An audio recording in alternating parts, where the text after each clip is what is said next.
Bonjour les amis turfistes, ça y est, nous voilà de retour pour la chaîne YouTube Nico Quintet Prono. On se dirige à Angers pour déjà, et ça passe vite, la 13e étape du GNT. Début décembre, on aura le droit à la finale sur l'hippodrome de Vincennes. Un retour sur le dernier Quintet plus de Trot qui a lieu lundi à Beaumont. Je fais mon mea culpa, puisque dans mon analyse, je vous dis que les chevaux qui sont au premier poteau, donc du 2, du 1 au 6, vont rendre la vie difficile aux chevaux des 25 mètres. Sauf que je ne mets pas tous les chevaux du premier poteau qui ont une chance. Et je ne mets pas donc le 3 Gris du Bonheur qui vient me casser mon jeu. Et le 2 Fortune n'avait pas du tout le niveau de cette course-là. Donc voilà, mal m'en a pris. Certains, je sais, qu'ils ont remplacé le 2 dans mon pronostic par le 3. Bon, bah le quintet dans l'ordre était jouable hein, dans ces conditions-là. Hein, puisque le 5 n'est pas là. Voilà. Après, il suffisait de mettre dans le bon ordre les chevaux du deuxième échelon.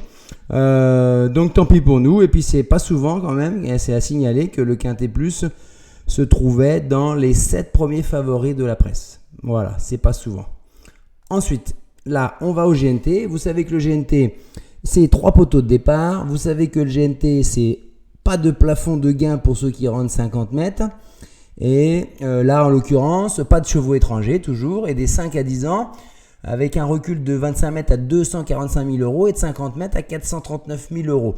Là, on a une particularité. Donc, on est à Angers. Attention, corde à droite, des grandes lignes droites. Hein. Parcours plutôt sélectif. Tout le monde va pouvoir s'exprimer. Il va falloir aller au bout, hein, bien gérer son effort. Là, la particularité, c'est qu'on a la moitié des partants où la course n'est pas du tout un objectif. C'est une course en vue du meeting d'hiver maintenant déjà, ou en vue d'autres courses au trot monté. Donc là, vous allez voir la suite. Pour moi, c'est une course très limpide. Ensuite, ben voilà pourquoi. Parce que les fantômes, j'élimine ni plus ni moins que la moitié des partants. Pour moi, Derby du Lola, il n'est pas du tout de ce bois-là, il ne peut pas faire la course.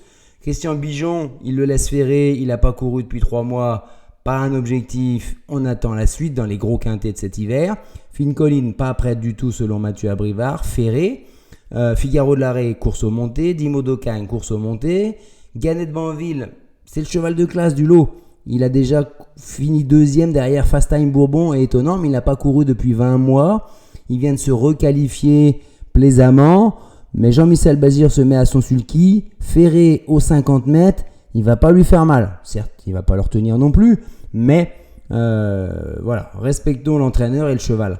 Ensuite, Hirondelle du Rib, elle a quasiment jamais pris d'argent à l'attelé et encore moins Ferré, même si elle a fini 6e l'autre jour d'une épreuve du GNT. Et Firecracker, il n'y est plus du tout et aux 50 mètres, ça va être compliqué.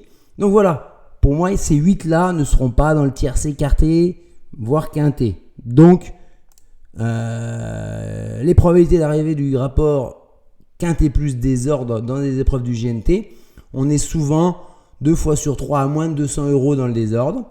Plus de 19% des cas, plus de 1000 euros, j'y crois pas du tout. Ou alors il faudrait que les 3 favoris soient pas là et que ça soit les 5 suivants. La réussite du premier favori est bonne. Le deuxième favori, pareil. Ça veut dire que la présence du premier et deuxième favori n'a jamais été aussi possible. Mais surtout dans le quintet. Dans le tiercé, on reste sur des stats assez classiques avec seulement 25% de probabilité pour que le 8 et le 2 soient dans le tiercé. Mais bon, ce ne sont que des stats. Hein. Et un cheval plus de 7e favori, plutôt dans le quintet aussi.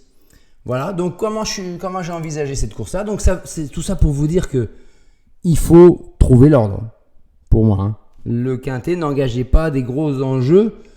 Jouer autrement qu'au quintet, mais il faut trouver l'ordre. Hein. Alors, pour trouver l'ordre, moi je suis parti de Horace du Goutier, bien sûr. Vous connaissez mon attachement à ce cheval-là. C'est un vrai champion depuis son retour en 2023, après 1 an d'absence. Il rattrape le temps perdu.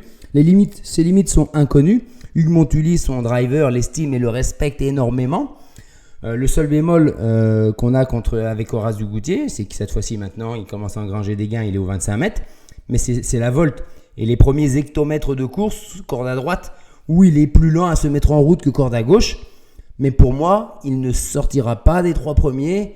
C'est une base très solide selon moi. Ensuite, on y va avec Gigolo Lover. Il est dans une très très grande forme, hein. Il n'a pas couru par contre corde à droite depuis 2019 où, écoutez bien, il avait couru 3 fois dans sa jeunesse et 3 victoires. Quand il est déféré des 4, il est à 70% de réussite dans les 5 premiers. Il faut qu'il fasse attention à la volte, comme au printemps où il avait sans faute à la volte, il sera à l'arrivée pour moi. Hein. Sur sa réduction sur les parcours de longue haleine, c'est 12,3. Il peut rendre des mètres à quelques chevaux du premier poteau. Hein. Donc c'est Nicolas Bazir qui va devoir s'appliquer avec lui. Il s'est déjà fait piéger à la volte et il va être attentif et il peut venir lutter. Hein. Ensuite, je mets le 1 Harry Carizet. C'est le cheval qui est en très grande forme en ce moment puisqu'il n'est pas sorti des 3 depuis 11 courses, dont 8 victoires en 11 courses, s'il vous plaît. Certes, c'est le moins rush du lot. Il monte de catégorie. Il n'a jamais affronté ces chevaux-là quasiment. Il n'a jamais trotté sous les 13. L'entente avec Benjamin Rochard est parfaite, il est à 9 sur 13 dans les 5 premiers et corde à droite, pas de problème, 74% de réussite dans les 5 premiers. J'en fais un bon point d'appui malgré le fait qu'il découvre un peu ce type d'opposition. Il ne faut pas qu'il se crame non plus. Voilà. Ensuite, le 4, Gasoline Duceux. Elle est plus irrégulière depuis ce printemps. Elle a été un peu perturbée par ses chaleurs, on va dire. Et en plus, maintenant, elle est dans sa catégorie de gain, quoi. Elle est dans ses gains, comme on dit. Hein. Corde à droite, c'est pas tip top non plus. Hein. C'est 33% de réussite seulement dans les 5 premiers. Elle est déférée des 4 pour l'occasion avec la drive d'Éric Raffin. 57% de réussite déférée des 4. Sur les parcours de tenue, c'est un bon 13 en réduction kilométrique, donc c'est bien. Elle a déjà battu l'un des chevaux qui sera grand favori, Alto d'Ertal, sur 2100 mètres le 27 mai. Elle a déçu derrière dans les circonstances que je vous expliquais. Là, un bon parcours bien caché, pas loin de la tête, comme les aime Éric Raffin. Attention, elle peut se glisser dans les 3 premiers de l'arrivée. Hein. Ça peut être un bon petit coup spéculatif. Gasoline Duceux l'annonce à 15-20 contre 1. Ensuite, on y va avec le 3 Jingo Tellois. De chez Franck Leblanc avec une drive de Loïc Guinoiseau. C'est vrai que c'est pas un cash driver qu'on nous met et avec Loïc Guinoiseau il est à 3 sur 6. Bon, mais c'est une grande période de forme aussi pour ce cheval là qui s'est beaucoup amendé. Il est à 11 fois sur ses 13 dernières courses dans les 5 premiers, donc peu de fausses notes. Plaqué des intérieurs, déféré des postérieurs, c'est une configuration qui est correcte. Il est à 55% de réussite dans les 5 premiers. Corde à droite, pas de problème. Parcours de tenue, longue haleine, pas de problème. Une 13, il est dans ce paquet de chevaux qui sont capables de trotter aux alentours des 1,13 en tête. Hein. Voilà. Ensuite, on enchaîne avec le 2 Yalto d'Ertal. Lui, c'est une très très bonne base dans les 5 premiers, puisque dans toute sa carrière, il est à 25 sur 32. 32 courses, 25 fois dans les 5 premiers. Plaqué des intérieurs, déféré des postérieurs, 5 sur 5. Sur les parcours de corde à droite, 4 sur 5. Avec Yo-Yo Bourgeois à la drive, c'est 4 fois sur 5 dans les 5 premiers. Il a déjà battu quand même Y de Ceylan qui va peut-être s'aligner au départ du critérium des 5 ans. Il l'a battu à Cabourg en 1,12,5. C'est le seul, je crois, 5 ans de la course. Maintenant, il est un peu plus irrégulier. J'ai peur qu'il se crame un petit peu. C'est pour ça que je l'ai mis un petit peu plus bas. Ensuite, on y va avec le 6 Hidalgo des Noé. Alors, il est mal engagé.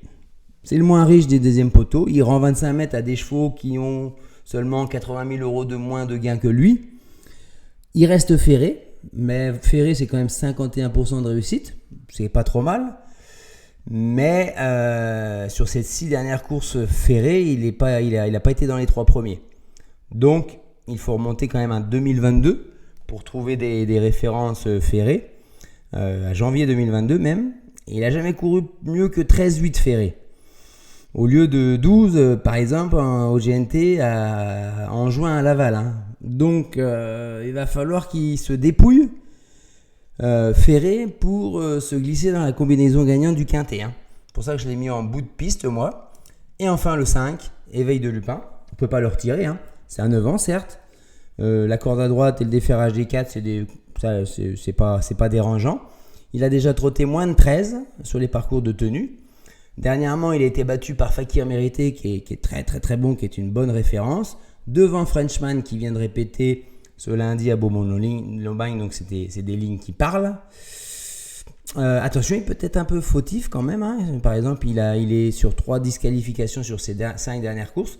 Mais le clan Terry est en forme, donc on ne peut pas le retirer de ce pronostic. Hein. Donc voilà les 8 chevaux que je n'élimine pas et qui figurent tout naturellement dans mon pronostic de quintet. Alors c'est vrai que si là-dedans, certains ne font pas leur valeur, si au moins 4 chevaux ne font pas leur valeur, c'est la porte ouverte à des chevaux qui vont être à 80 sans contre 1 qui étaient dans mes abandonnés et mes fantômes. Puisque je ne vous donne aucun cheval en regret. Là, j'ai le jeu que je veux. J'ai une confiance de 5 sur 5 pour moi sur ce pronostic-là. Avec, donc en béton, Horace Dugoutier. Si vous ne voulez pas prendre de risque, je simple placé. Une petite pièce gagnante peut-être quand même. Le copain Harry Carizet, bon point d'appui, 2 sur 4 à suite, par exemple. Ça peut doubler la mise, ça peut faire du 6 euros le 2 sur 4, mise de 3 euros. Le coquin du quintet à Bellecote, gasoline de ceux si elle fait sa valeur. Et la déception, pas de déception, puisque je ne vais pas vous donner en déception un cheval qui figure dans mes 8. Je ne vais pas vous donner en déception un cheval qui figure parmi mes 8 fantômes. Donc pas de déception, on verra. Et on se retrouvera jeudi pour le traditionnel quintet plus en nocturne à Vincennes. En route vers les 10 000, ça avance à grands pas. Je réfléchis sur la formule à venir. Un pouce bleu pour valider la chaîne. Et à très bientôt. Bye bye.